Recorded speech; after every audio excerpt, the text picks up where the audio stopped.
मित्रों, नमस्कार। मुखौटों की दुनिया में आपका स्वागत है। मैं हूं आनंद पाठक आनंद। आज आपके सामने अपनी एक व्यंग रचना लेकर उपस्थित हुआ हूं। रचना का शीर्षक है एक पत्र कविता चोर के नाम। आजकल कविता चोरी की घटनाएं फेसबुक पर या अन्य मंचों पर बहुत बढ़ गई है और सभी लोग कुछ न कुछ शिकायत करते रहते हैं कि मेरी कविता चोरी हो गई, मेरी कविता चोरी हो गई। तो इसी संदर्भ में यह व्यंग है, आप भी सुने और आनंद उठाएं। रचना का शीर्षक है एक पत्र कविता चोर के नाम। तो लीजिए, प्रस्तुत है। हे मेरे कविता प्रेमी, चोराधिराज महाराज, चादर शरण स्पर्श, अत्र कुशलम तत्रास्तु। आशा करता हूं कि आप चुल्लू भर पानी ढूंढ रहे होंगे। सुबह ही सुबह जब मेरे मित्रों ने ब्रेकिंग न्यूज की शैली में यह खबर सुनाई कि मेरी कविता फिर चोरी हो गई, तो मेरा मन अति प्रफुल्लित हो गया। आहा, अब मेरी कविता गीत गजल चोरी होने की योग्य हो गई, बड़ी हो गई। कविता मेरी सयानी हो गई, चोरों की नजरों में चढ़ गई और मैं स्वयं अपनी नजरों में चढ़ गया। हे चोर श्रीमान जी, मेरी यह कविता चोरी कर आपने उसे अमर कर दिया। आहा, ना ब्लॉग की सीमा हो, ना व्हाट्सएप का बंधन, ना ब्लॉग की सीमा हो, ना व्हाट्सएप का बंधन, मेरा गीत चुरा लेना जब चाहे तेरा मन, मेरे गीत चुरा कर तुम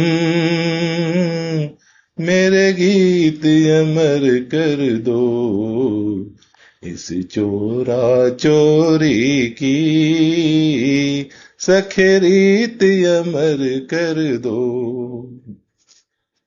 सुबह से ही फोन की घंटियां टनटना रही हैं। मित्रों की उत्सुकता है, वह जानना चाहते हैं कि वह कौन सी अमर कविता थी जिसे चुरा कर आपने अमृत प्रदान कर दिया। वे इस अदा से पूछ रहे हैं, हाय, वह गीत उन्होंने क्यों न चुराया। हे प्रियवर, तुझे सूरज कहूं या चंदा, तुझे दीप कहूं या तारा, मेरा नाम करेगा रोशन, तू गीत चुरा दोबारा। मैं कब से तरस रहा था, मेरा गीत चुरा ले कोई। माफ करना मित्र, मारे खुशी के मैं क्षण के लिए विषय पद से भटक गया। आपको सूरज चंदा क्या कहूं, और बहुत से शब्द हैं आपके लिए। चोर, चोरकट, उचक्का, चाई, गिरहकट, उठाई गिर, पॉकेट मार, जेब कतरा, चोर, महाचोर। किस पद्मश्री से भूषित करूं महाराज आपको। डकैत इसलिए नहीं लिख रहा हूं कि डकैतों के सम्मान में गुस्ताखी हो जाएगी, अपमान हो जाएगा, और लुच्चा, लफंगा, आवारा दूसरी श्रेणी के शब्द हैं जो आपके लिए फिट नहीं बैठते। चाहे तो आप समझते होंगे, नहीं समझ जाएंगे। कभी पाला नहीं पड़ा, बस सुना ही सुना है। तो हे मित्र प्रवर, आप स्वयं पर शर्मिंदा न हो। बहुत से लोग ऐसा काम करते हैं। कोई दिल चुराता है, कोई नजर चुराता है, कोई टैक्स चुराता है। राजकुमार जी तो खुली आंखों से सुरमा चुरा लेते थे फिल्मों में। मेरा तो एक दिल चुरा के ले गई, सो आज तक लौटा ही नहीं। कहते हो न देंगे हम दिल अगर पड़ा पाया। अच्छा है, मत देना, मगर किसी और को न दे देना। एक तुम ही नहीं तन्हा चोरी में मेरे रुसवा, एक तुम ही नहीं तन्हा चोरी में मेरे रुसवा, तुम जैसे यहाँ मंचों पर चोर हजारों हैं। मैं भी ऐसा ही चोर कर्म करता रहता हूं यदा कदा। किसी के गदल की जमीन चुरा लेता हूं, किसी का भाव चुरा लेता हूं, भावना चुरा लेता हूं, किसी की कल्पना चुरा लेता हूं, कभी कभी एक दो मिसरा भी चुरा लेता हूं। परंतु मैं इसे चोरी का नहीं, प्रेरणा का नाम देता हूं। बिना मांगे एक सलाह है आपको, सलाह दूं? आप यह चौर्य कर्म शौक से करें, परंतु एक दो शब्द जरा इधर उधर जरूर कर दें। रदीफ काफिया ही बदल दें। अरे नहीं नहीं, रदीफ नहीं बदलना भाई, रंगे हाथ पकड़े जाओगे।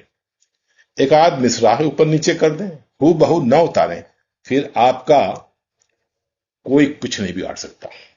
शौक से चोरी करें, तनकर खड़े हो सकते हैं, ग्लानि मुक्त हो सकते हैं। जैसे कुमार बाराबंकी साहब का एक चुराहे से सुना रहा हूं, उदाहरण के तौर पे सुनिए। न हारा हूं मैं और न तुम ही थके हो, न हारा हूं मैं और न तुम ही थके हो, मैं तो हूं कच्चा पर तुम तो पके हो। अगले पत्र में आपको इस चौर्य कर्म के और भी गुर सिखाएंगे। एक मंच भी बना सकते हैं इस चौर्य कर्म के और गुर सिखाने के। जैसे बड़े बड़े शहरों में एक चोर बाजार होता है, चोर हटिया होता है, चोर मंडी होती है, वैसे ही मंच भी बना लें आप चोरों का मिलकर। तो हे मेरे शुभ चिंतक, मुझे आज तक यह बात समझ में न आई कि लोग गीत गजल माहिया ही क्यों चुराते हैं, कहानी उपन्यास क्यों नहीं चुराते। इस प्रश्न का उत्तर लौटती डांट से अवश्य दीजिएगा। कविता के इस चोरा चोरी पर मेरे कुछ मित्रों ने अयाचित सलाह दी कि मैं अविलंब इस चोरी की रिपोर्ट किसी थाने में कर दूं।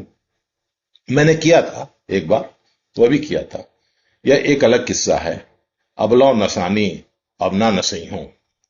अगले किसी पत्र में इसकी भी चर्चा करूंगा। किसी ने सलाह दी कि अपनी गजल में तखल्लुस का ताला लगा दो। मैंने वह भी किया। आपके हुनर के आगे मेरा हुनर कुछ काम ना आया मित्रवर। एक श्रीमान जी ने तो मेरा तखल्लुस हटाकर अपना तखल्लुस डाल दिया। वह शख्स पूर्व जन्म में जरूर शायर रहा होगा।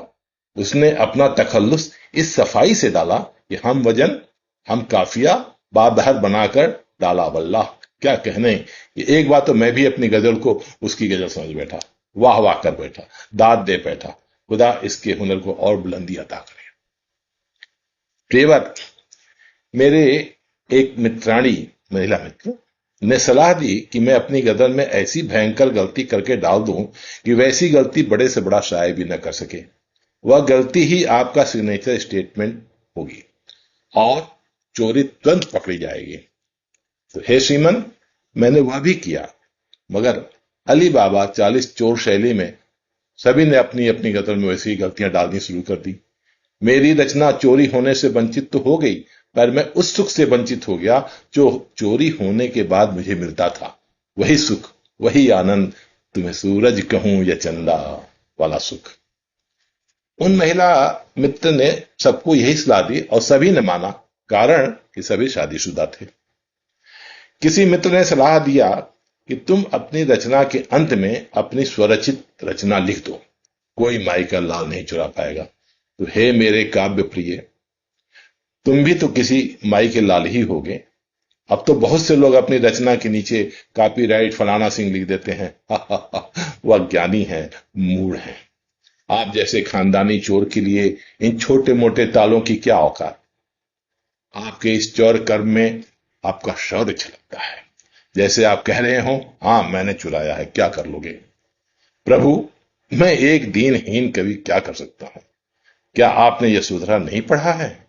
हां, तुम मुझसे कह ले जाते तो क्या तुम अपने चौर कर्म में मुझको बाधा पाते। हाय, तुम मुझसे कह ले जाते तो क्या अपने चोर कर्म में मुझको बाधा पाते। हे मित्रवर, अगर आप कहते तो आपके श्री चरणों में ऐसे ही दो चार गीत, ऐसे ही दो चार माहिए समर्पित कर देता फ्री में।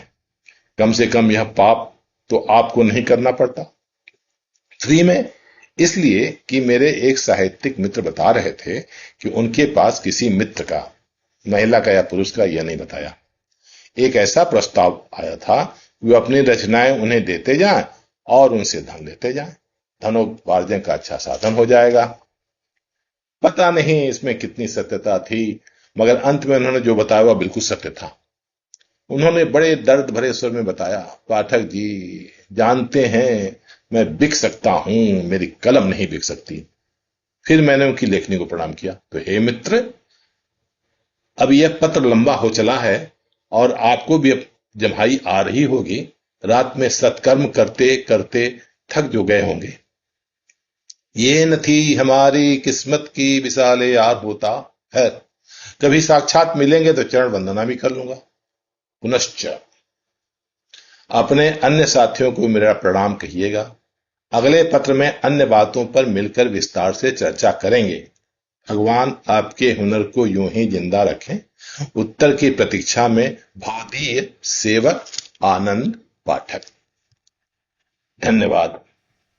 वीडियो को लाइक और सब्सक्राइब जरूर करें, शेयर भी करें। धन्यवाद।